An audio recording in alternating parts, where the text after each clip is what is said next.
How many of you would like to find people who are genuinely interested in RBC Life products or business?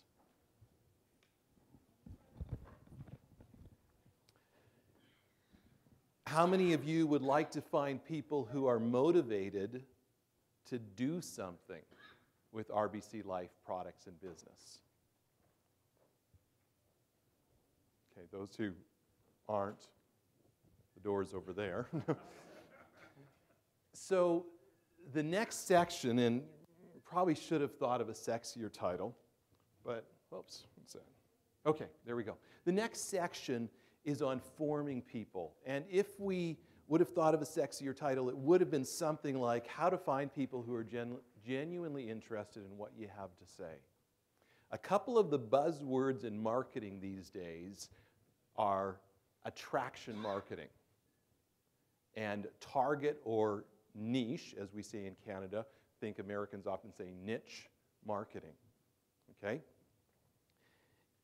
You know, this morning at breakfast, Richard was talking about when he first got interested in nutrition, and that was when he was 6 or 7 watching something on television.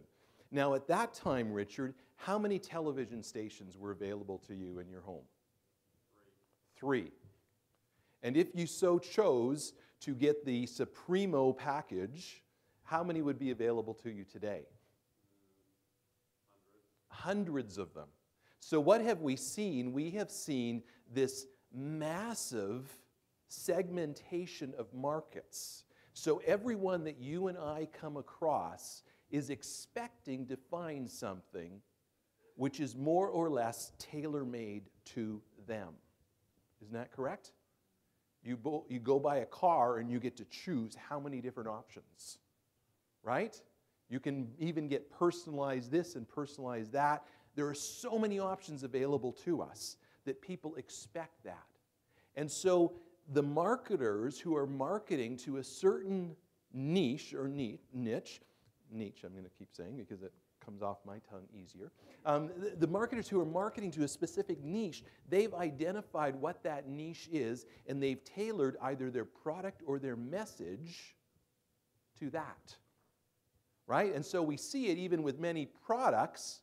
You can get different colors of that product, right? If you have an iPhone, you can get black or white iPhone, but how many different skins can you put on your iPhone, right? You can even go to websites and you design your own skin, so it's the one-of-a-kind skin. So what forming people does is it enables us to really tailor our message to the specific needs and interests of the individual that we're talking to.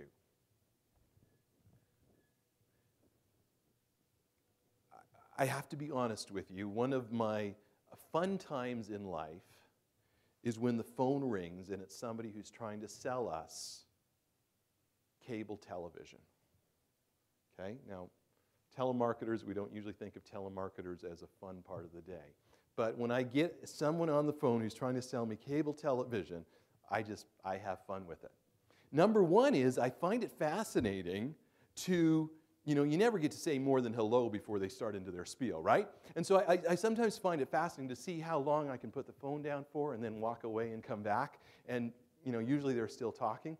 And so they go through their whole spiel, and then and they come down and they tell me all the channels that are available in this package, what a good deal it is, and then they come and they ask me my question. So, sir, Mr. Zaire, how much do you pay a month for your cable package? I say, nothing. I said, well, no, how much do you pay a month for your cable package? I said, well, we don't have cable. Well, how much you pay a month for your satellite package? We don't have a satellite package.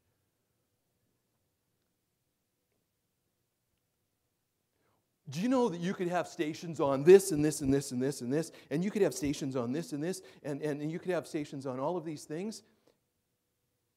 And I said, I know that. And then the one guy was like, do you know how much you're missing? I said, are you trying to tell me that my life suffers and my life lacks meaning and significance because I don't have a cable or anyway, so we had this conversation. And it was fun because this person, and I teased him a little bit, because what he didn't know, what they don't know, is we've actually talked about getting a cable package. But they didn't take a single second to find out that. They didn't take a single second to find out what we were considering. Because he was so busy, they're so busy trying to convince me of how much all of these 179 and a half stations will enrich my life, and saving something will just be marvelously attractive. So what forming does is it helps us to take a step back from becoming like those people and really to unpeel the layers of what's happening to that person that we're talking to. And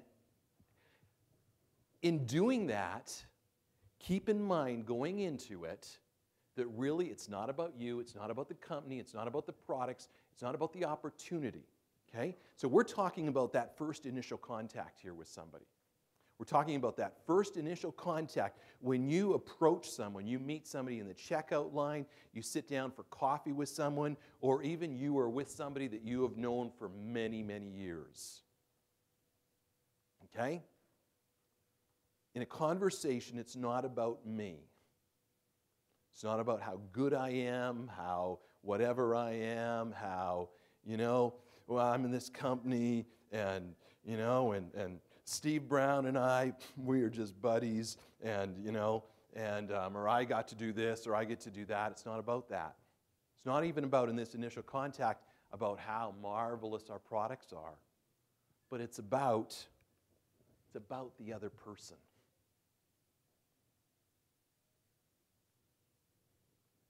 I don't have it anymore, but for many months we had a sign right on my desk, on the wall, across from right by my desk, right where I'm talking on the phone, and it said OPP. That stands for only person, no, OPW. I have trouble spelling sometimes. It was OPW. It stands for only person in the planet, or only person in the world, okay? Just have that. So that person I am talking to right now in this conversation is the only person in the world, because that's what matters. And so in that sense, I'm not a salesperson. I'm a business developer. I'm not a product pusher. I'm a business developer. I'm a consultant. I am a solution provider. Now, in order to provide a solution, what do I need to know? I need to know what the problem is. Isn't that funny? How some people, they try and sell us something, and they don't even know what our problem is. And so I am a solution provider.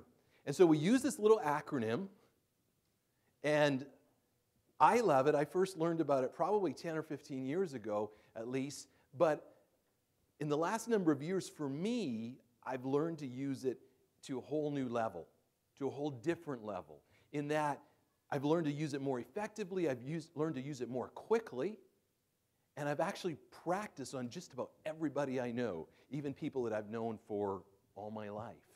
And it is amazing what I can uncover and learn about those people, okay? It helps me in relationships, but also helps powerfully in business. I remember vividly the day when Barb Ashcroft gave me a call and said, Ron, I discovered the meaning. I discovered some of the significance of forming. I just had someone in, and I formed her, and she told me something that she hasn't told anybody else in her life after only like 5 or 10 minutes of talking to that person, right? So it can be incredibly powerful. So forming is just a series of questions, a process of curiosity, I would say, that helps you to learn about a person. And we'll just pop this up here. So forming helps is a series of questions, a process of curiosity that helps us, and write that down, process of curiosity, because I think it's powerful if you keep in mind that this is what it is. It is being curious about what's going on in this person's life. And so how do we get to what's really going on in a person's life?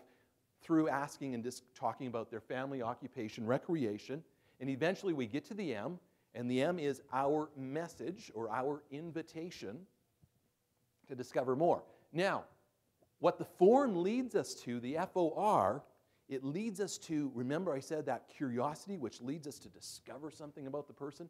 It leads us to what we call a person's sign.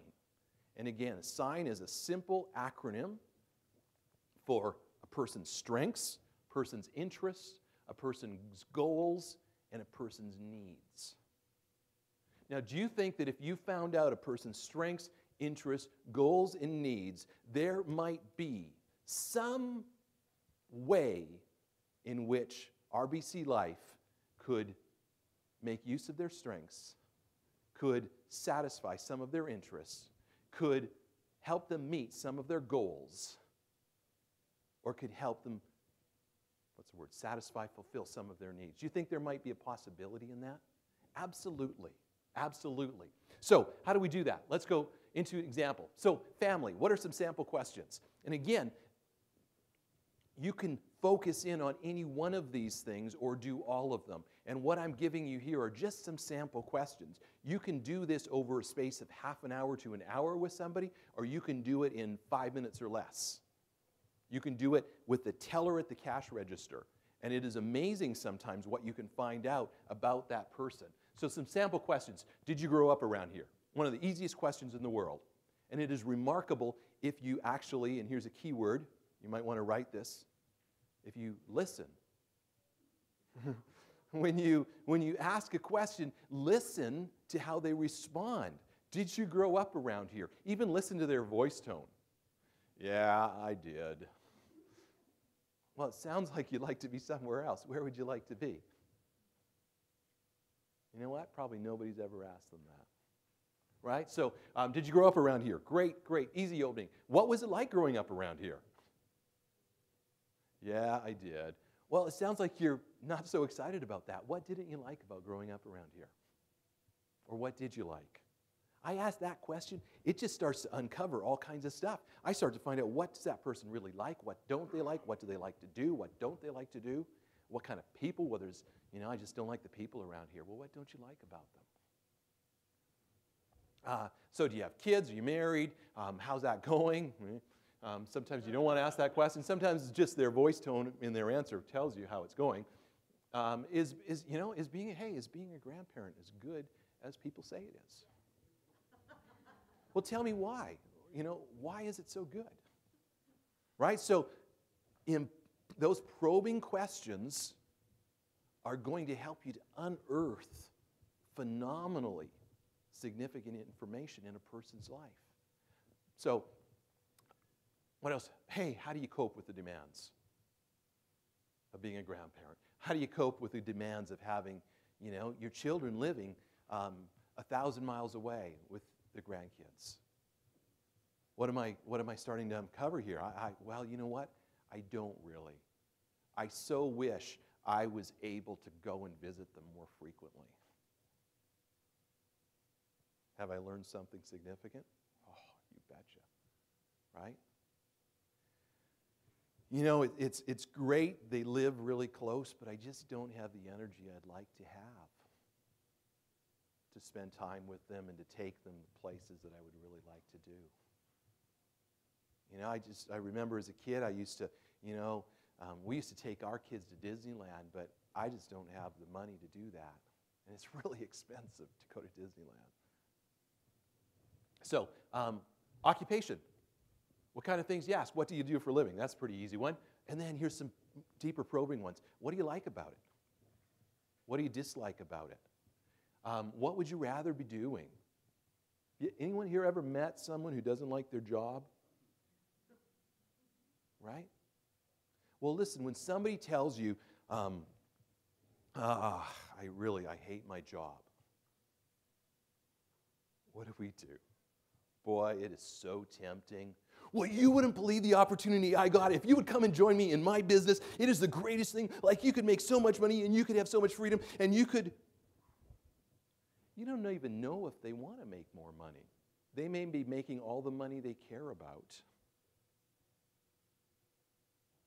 But it is so dissatisfying for them because they feel like they're not doing anything significant. So that's the time. What do you like or what do you dislike about it? Probe why, right? Probe those questions, the shovel questions. Probe those questions. What do you like about it? What do you dislike about it? Tell me more about that. I'd like to hear more about that. That sounds really interesting. It sounds like you're really frustrated. What is it about your job that you find so frustrating? Right? Those kind of questions, suddenly now you're getting to things that are really important to that person, that are really significant to that person. You know, what would you rather be doing? And then don't stop with what would you rather be doing. And here's part of forming. Test your assumptions. It's okay to make an assumption. It's okay to do what we call hunch, but test it out. Right? I assume that if they would rather be fishing, it's because they like the open ocean. But you know what? Maybe they don't like the open ocean. Maybe they're thinking of fishing from a dock because they're really afraid of water. I don't know that. So don't make that assumption. I've gotten in trouble sometimes because I've said, you know, somebody said, well, you know, I said, do you have any children? Yeah, they're all grown up and they have kids of their own. I said, oh, you know, being a grandparent, that must be so fantastic. And they're like, actually, it's not. My kids never talk to me. Just, you know, foot and mouth disease, right? So instead of that, say, wow, how is it? Is it as much as it's stacked up to be? Right? So you're probing questions. I'm not making an assumption. I'm testing that out. So here, what would you rather be doing? What kind of experience? Here's a good one. What kind of experience does a person need to work at a place like this? It's amazing what you unearth by asking that question. Because typically, even these other ones, what do you like about your job? Often people, you will find out what a person's strengths are by asking these two questions. Because typically, people like to do things that they're kind of good at, right? So I really love the interaction I have with people. Okay, well, either that person just has a huge ego and whatever, or they're good at interacting with people. So that's something I can follow up with on later. Or they say, I hate it that I'm stuck behind a desk all the time. What have I just learned? So it sounds like you really like variety. Oh, I really do. Right? So I've just learned something that has something to do with that person's personality, what they like, what they're interested in. Okay, let's jump on here to recreation. I ask questions like, hey, what do people do around here for fun? And this is one that I have to work at because I tend to forget this one, but it's really important because you can really find out motivations. Right? What do people do around here for fun? What do you like to do for fun? Well, I like to golf. Well, hey, do you get to do that very often? Oh, yeah, I get to do it all. I get to do it a couple times a week. Okay, well, probably if they answer that, I'm probably not going to try and sell them on the RBC Life opportunity because it gives you time freedom to go golfing more often, right? But sometimes if we hear somebody say, I like to golf, we immediately jump to, oh, they must want to golf more than they do. May be true, but may not be true. Follow? So, you know, what do people do for fun around here? What do you like to do for fun? What kind of things do you do to unwind? Again, uncovers interests, uncovers things that are important to that person. What does fun look like for you? Right? What do you do when you're not here at your work? A service person comes to the house. Hey, what do you do when you're not fixing furnaces? Right? Simple question uncovers lots of information. What do you do when you're not working? There it is. Right? Lots of information. You see how we've discovered so many things about this person. So, once we do that, guess what we've learned? We've learned a lot about their strengths, interests, goals, and needs. So, what are they good at? What do they like to do? What catches their interest? What are they passionate about? What are their goals? What are they going for? And what are the needs that are staring them in the face? So can you see how by walking through that, those three kinds of questions, have I discovered anything about a person? discovered a lot about a person.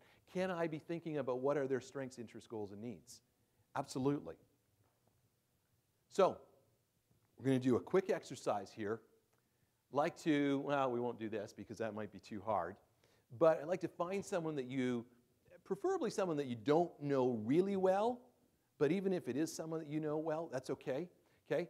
Find someone that you've never met, and using the FOR form and your innate curiosity, like you to discover where they're from, what does this person do for a living, how many children does this person have, and what does this person do for fun. So, and listen, you want to make it in a conversation. Because if you meet somebody, or even you go up to a friend and you say, so, Linda, where are you from? What do you do for a living? How many children do you have? And what do you do for fun?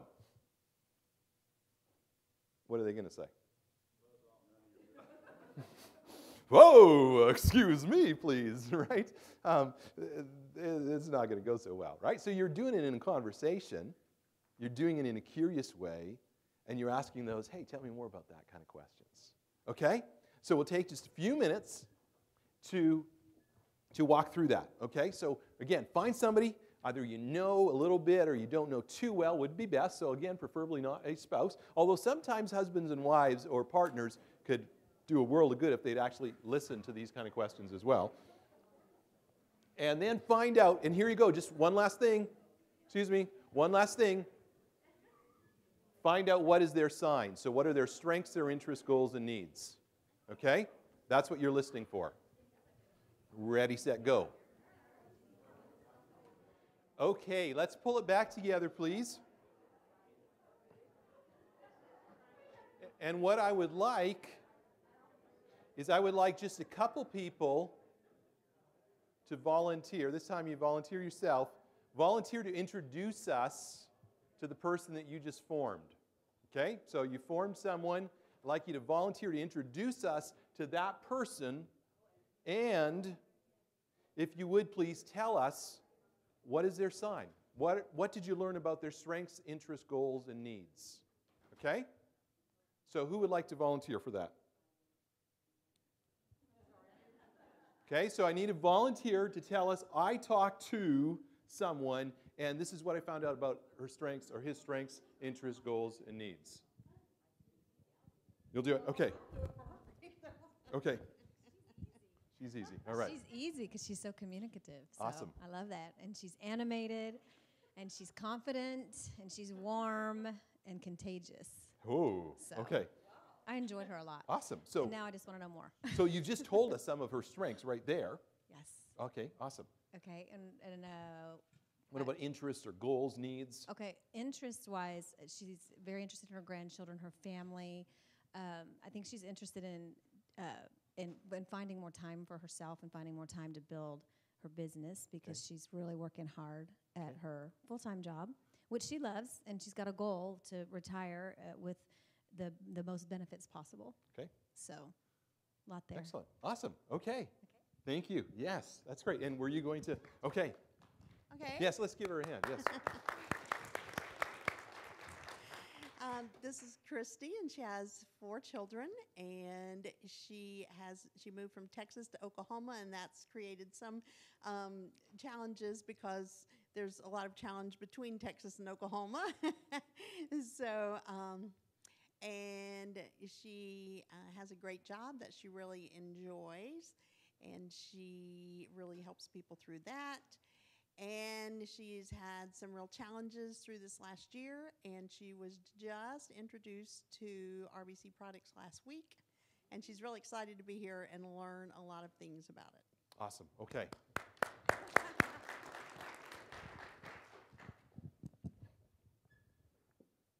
Okay, so that's a process, and you know what? I'm going to really encourage you. Go make it a goal. I'm going to challenge you. Make it a goal to do this with as many people as possible, but make it a goal to do this with someone that you know really well. Okay? How many times have you asked a close friend, family member, partner, spouse, what do you really like about your job? Do you know what they really like? Like if, often our close friends and stuff, we know what they don't like. Right? But do you know what they really like about it? Do you know what really motivates them? Do you know what they're really interested in? Do you know what they find fun or what they do to unwind? Right? So really, I challenge you to do that with somebody that you know. Okay, so here's the point of, and as closely as possible, identify the strength, interests, goals, and needs. Okay? Because really, you want to be able to, if you can, you want to be able to say strength. This person is good at this, this, and this. Interests. This person is interested in. Goal. This person has a goal of that. Need. This person really needs this. Okay? Because the stronger you can shape the message, okay, the stronger you can link their sign, the strengths, interests, goals, and need, to RBC Life as a solution, you lead them to RBC by their want, and you give them hope. Because don't all of us want to use our strengths? Don't all of us want to fulfill our goals? Don't all of us want to do something that interests us? Don't all of us want to meet our needs? Right? So many times we just do this shotgun approach and we just kind of blast out everything we've ever known or heard or suspect about RBC Life, and we hope something sticks somehow. Right? And it may be that 95% of that doesn't matter to the person. But the stronger you can identify their sign, the more you lead them by their want, you give them hope. Because do you want someone, so remember, this is that initial contact, and you're going to either invite them to a meeting, you're going to invite them to sit down for a presentation, you're going to invite them to do a three-way call with your upline, or whatever it is. Now, how would you like them to come into that phone call, that one-on-one presentation, or that meeting? Do you want them to come in thinking, well, I guess I have to come just to satisfy Linda. Yeah. I'm sure this is all just, hokey-pokey whatever stuff, but I'm here. Do you want them to come that way? Or would you like them to come, maybe, just maybe, this is the thing that I've been looking for? You get the difference? Right? That's how we would like them to come. We'd like them to come with that kind of open hopefulness. So when they come with that kind of open hopefulness, and here's going to be the key, I want to shape my message around whatever I've learned that their sign is. Because that makes it easy. It's not about convincing them. It's not about, sometimes we try and flood them with information. So, hopefully if I can overwhelm them enough, they'll say, I give up. I'll buy it just so you shut up, please. Right? But if we find out their hope, and then how many times do they buy after that? None. Yeah, usually never. They don't answer your phone calls or anything, right? So use phrases like, I couldn't help but notice. Or, I'd really like to save up. You find out they really want to save up for a new car. So, hey, at your current job, how long will it take for you to save up that much money? That one's a question I sometimes call the reality check question. And most of us kind of avoid that, right? Your current job, the way things are currently going. You may find out that one of their greatest needs is a health need. So currently, based on what you're doing, how long do you think it's going to take for your health to improve? Well, let's see. For the last 10 years, it's gotten steadily worse every day and a half. So probably the trend is going to continue. So it'll probably never. My current job, I'll probably never be able to have the time freedom to travel like I dream of. Okay, so I couldn't help but notice that you really, really enjoy working with people and that you're frustrated So here's where you reflect back. You're a mirror. You're still not dumping a whole bunch of stuff, but you're acknowledging something that you've heard them say. And guess what? You will often get a response that goes something like, yeah, that's right. Yeah, that's right. You nailed it. And then if somebody says, well, not exactly, what do? Don't throw in the towel.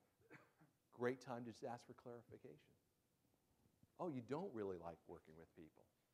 I say, I couldn't help but notice that you really like working with people. Well, not exactly. What do you mean, not exactly? Well, I don't like working with grumpy people. I don't like working with unmotivated people, but I like working with motivated, upbeat, positive people. Oh, great. So I've just learned another valuable piece of information, right? Okay, so I'm going to use phrases like that. It sounds like, and you've heard me use that phrase a bunch just in this last little bit. It sounds like, great question, or great comment, right? It sounds like you're really good at organizing things, and you really like to work in a system. Yeah. Okay, so I'm asking questions like that, and then what am I doing? Then there's other powerful questions I can ask. So how serious are you? So how serious are you about using those people skills that you've got to work with motivated, positive people? Part of the process of forming is not just to get someone interested, it's also a screening process. So if somebody answers, I say, how serious are you about really increasing your income in a dramatic fashion? Well, not too, well, I'm pretty serious, but, I have the football channel, and I watch, about 3 hours of football every evening. So, I'm serious, but as long as it doesn't interfere with football, what are you going to do? Not very serious. Probably not very serious, Yeah. right? So you may still lead them to a presentation, or you may say, hey, you know what? When you are serious about getting that new car, you come talk to me, because I've got something that I would really like to share with you about how people have earned enough money to get new cars. And how will they respond? Sometimes they'll say, well, yeah, I got to go because, football game's starting in 5 minutes. And, or else they'll say, oh, wait a minute. I am serious. I'm serious. I'm willing to sacrifice, right? So how serious are you? Tell me why. Would you be interested? And even if they say, I'm really serious, I ask again, tell me why. Because then they just underline in their own mind their own personal motivation. We heard about finding help in discovering your own why. Sometimes you can find out somebody's why right then and there. Okay? Would you be interested in? Because when you ask somebody, would you be interested in getting into a business? Well, is it selling drugs or what is it? I don't know if I'm interested because you haven't really told me anything about it, right? So would you be interested? Not really a great question because the person honestly doesn't know if they're interested. Would you like to get involved? Oh, no, thank you, please. I don't know what you're asking me to get involved in, right? So better questions. Would you be willing to look at? Or I have no idea if this is a match. Does this sound like something you could use? So what am I going to do? I'm going to take their need, their strength, their interest, their goal, and I'm going to turn it into this message. So I'm going to say something like, Frankie, it sounds like, you'd really like to be spending more time with your grandkids and that you really enjoy that. And you'd like the freedom to be able to just be there and support your kids with them when they need you. I don't know if this is for you or not, but I know some grandparents who have that freedom. And they've gotten that freedom through this company that I work with called RBC Life. Would you be willing to take a look? Now, wasn't that hard? Right? Not asking them, would you sign on this line and commit to the next 10 years of developing your RBC Life business by distributing 72.5 products that are research-backed around the world? Right? I've just asked for interest. Why? Because I've got a solid presentation that's going to be backed up, and that's going to present to her. So I'm just getting her to express her willingness. I have no idea if this is a match for you. You know how much pressure that relieves? When somebody is pushing and they are really trying to get you to make a purchase decision, what is your automatic response? How many of you have said to a salesperson, well, if you really want to sell me that badly, of course I'm going to buy. No, the harder they push us, what do? We pull back. So to say something like, I have no idea if this is a match for you. But I know people who have developed a lifestyle of freedom in which they can travel. And they are all around the world, and when they're traveling, they're still earning money. I don't know if it's a match for you. What are they thinking? Please, God, let it be a match. Right? Because they're looking for something like that. So I don't know if this is a match for you, but would you be willing to take a look? Yeah. Okay, so this can be so powerful. And let me tell you, like I said, the more clearly you know their sign, the more easily they will listen to your message. Okay? The more easily they will hear your presentation, and this will come later, but keep it in mind, the more easy it is to close them. Right? I remember talking to Marvin one time and saying, Marvin, I listened to you talking to somebody, and you're forming them. And it's like, Marvin kind of walks past the trees and the fruit falls in his bucket kind of thing. It seems sometimes, but really he works really hard at it. And every one of those people that he closes, if you were to ask him, he could share a lot of information about that person. Right? So Marvin can be convincing, but it's not his convincingness that closes them. It's his understanding of them, and it's his matching those two things together. I didn't say it, but look at this. Because often we're trying to push the square peg into the round hole, right? Instead of putting the key into the lock that just unlocks everything. So my time is pretty much up. So, and so this is your next exercise, and we're not going to take time for it today. But again, how do you get good at something? Practice. Practice with people you know, practice with people you don't know, practice with people. Lois and I, we practiced with people that we had never met. We practiced with people we had never talked to, and here's how we did that. We'd be sitting in a mall or something and seeing somebody else, two people having a conversation, and we just say, okay, those two people, let's just guess. Let's just guess. Suppose their strength is this, their interest is this, their goal is this, their need is that. What kind of message would we give them? Right? Just practice. Hypothesize. If you're like, I just so strongly encourage you to pair up and say, and form someone, and then say, okay, now become somebody else and let me form you.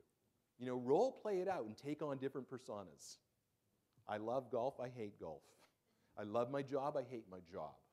I'm an engineer, I'm a painter, I'm an artist, I'm a musician, right? Just role play it in different ways, because the more you become practiced, the more smoothly it will come. So that is it. Again, did I encourage you to practice? Okay, so practice. That's a challenge with everyone you meet. Practice it. Practice just the FOR part, practice the message part, do it again and again.